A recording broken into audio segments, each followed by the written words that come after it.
अपने घर को हम देख नहीं रहे, दूसरे के घर में झांकने की कोशिश कर रहे हैं।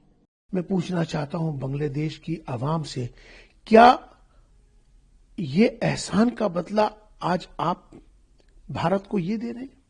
तो ये उस मुल्क के लिए भी लॉ एंड ऑर्डर की बड़ी खतरनाक सिचुएशन है और हमारे मुल्क के लिए भी चिंता की बात है। वहाँ के लोगों को मुत्तहिद रह के अपनी बात को मजबूती के साथ सरकार के सामने रखना चाहिए और उन लोगों का मुकाबला भी करना चाहिए। मेरी समझ में एक चीज नहीं आती, अपने घर को हम देख नहीं रहे, दूसरे के घर में झांकने की कोशिश कर रहे हैं।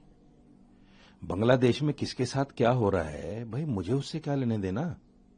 मेरे घर में अभी 6 दिन पहले बिहार में ताहिर हुसैन की मॉब लिंचिंग हुई, उस पर विश्व हिंदू परिषद ने कोई धरना प्रदर्शन किया? नहीं किया। कोई आवाज किसी ने उठाई? नहीं उठाई। किसी नेता ने कुछ उसके लिए बोला? नहीं बोला। इसलिए कि वो मुसलमान है। और आप प्रदर्शन कर रहे हो इसलिए कि वो हिंदू था मरने वाला। मैं उसकी निंदा करता हूं। मैंने पहले भी बयान दिया, मैं आज भी कहता हूं कि उसको मारने वाले मुसलमान नहीं हो सकते।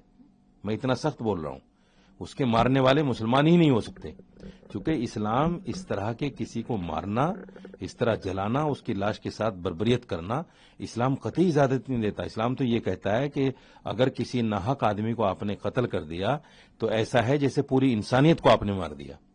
तो ये मुसलमान तो वो हो ही नहीं सकते। देखिए, मेरी समझ में एक चीज नहीं आती, अपने घर को हम देख नहीं रहे, दूसरे के घर में झांकने की कोशिश कर रहे हैं। बांग्लादेश में किसके साथ क्या हो रहा है भाई, मुझे उससे क्या लेने देना। मेरे घर में अभी 6 दिन पहले बिहार में ताहिर हुसैन की मॉब लिंचिंग हुई, उस पर विश्व हिंदू परिषद ने कोई धरना प्रदर्शन किया? नहीं किया। कोई आवाज किसी ने उठाई? नहीं उठाई। किसी नेता ने कुछ उसके लिए बोला? नहीं बोला। इसलिए कि वो मुसलमान है। और आप प्रदर्शन कर रहे हो इसलिए कि वो हिंदू था मरने वाला। मैं उसकी निंदा करता हूं। मैंने पहले भी बयान दिया, मैं आज भी कहता हूं कि उसको मारने वाले मुसलमान नहीं हो सकते। मैं इतना सख्त बोल रहा हूं, उसके मारने वाले मुसलमान ही नहीं हो सकते, क्योंकि इस्लाम इस तरह के किसी को मारना, इस तरह जलाना, उसकी लाश के साथ बर्बरियत करना, इस्लाम कतई इजाजत नहीं देता। इस्लाम तो ये कहता है कि अगर किसी नाहक आदमी को आपने कत्ल कर दिया तो ऐसा है जैसे पूरी इंसानियत को आपने मार दिया। तो ये मुसलमान तो वो हो ही नहीं सकते। जिस तरह से अभी इंसानियत का कत्ल हुआ, अभी जिस तरह से उस बच्चे को उसकी हत्या की गई और उस हत्या करने के बाद उसको नंगा करके पेड़ से लटकाया गया, और जिस तरह से उस लाश की नुमाइश की गई, बहुत दुख की बात है। मैं पूछना चाहता हूं बांग्लादेश के चीफ इमाम से, मैं पूछना चाहता हूं बांग्लादेश के चीफ काजी से, मैं पूछना चाहता हूं बांग्लादेश के इमामों से, मैं पूछना चाहता हूं बांग्लादेश की आवाम से, क्या ये एहसान का बदला आज आप भारत को ये दे रहे हैं?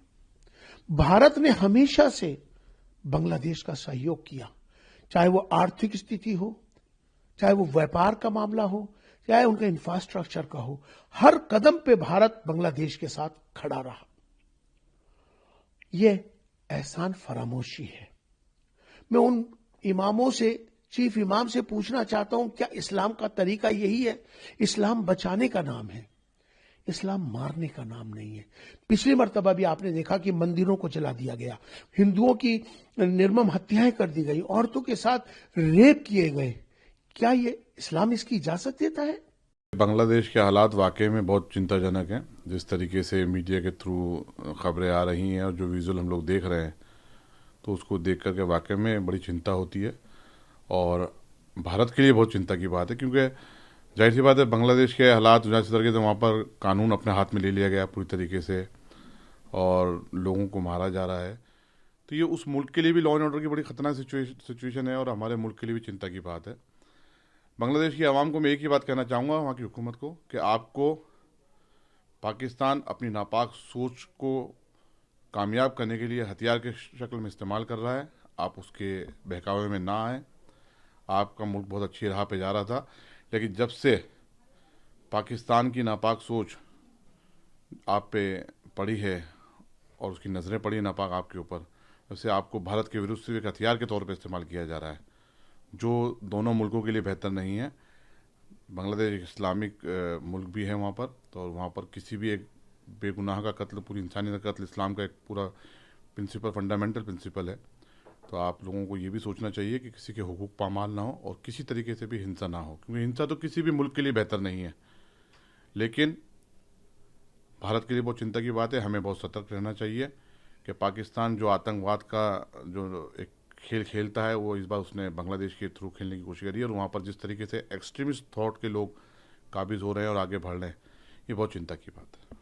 देखिए, बांग्लादेश की जो सूरत हाल है और मोहन भागवत साहब का ये कहना कि तमाम हिंदुओं को संगठित रहना चाहिए, और मैं समझता हूँ कि होना भी चाहिए, जहाँ पे लोग अल्पसंख्यक में हो, माइनॉरिटीज में हो, अकलियत में हो, वहाँ के लोगों को मुत्तहिद रह के अपनी बात को मजबूती के साथ सरकार के सामने रखना चाहिए और उन लोगों का मुकाबला भी करना चाहिए। लेकिन सरकार की ये जिम्मेदारी बनती है कि यहाँ का जो मुसलमान है, यहाँ का जो बुद्धिजीवी है इस मुल्क का, वो बांग्लादेश की सूरत-ए-हाल पर बहुत चिंताजनक है, और वो सोचता है कि वहाँ के हालात जल्द से जल्द कंट्रोल में हों, और माइनॉरिटीज़, अल्पसंख्यक और हिंदू जो लोग वहाँ पे रह रहे हैं, उनको प्रोटेक्शन और तहफ़्फ़ुज़ मिलना चाहिए। उनकी जान की हिफ़ाज़त की ज़िम्मेदारी वहाँ की सरकार और फ़ौज की है। For more such videos, subscribe to the NewsX YouTube channel, hit the bell icon.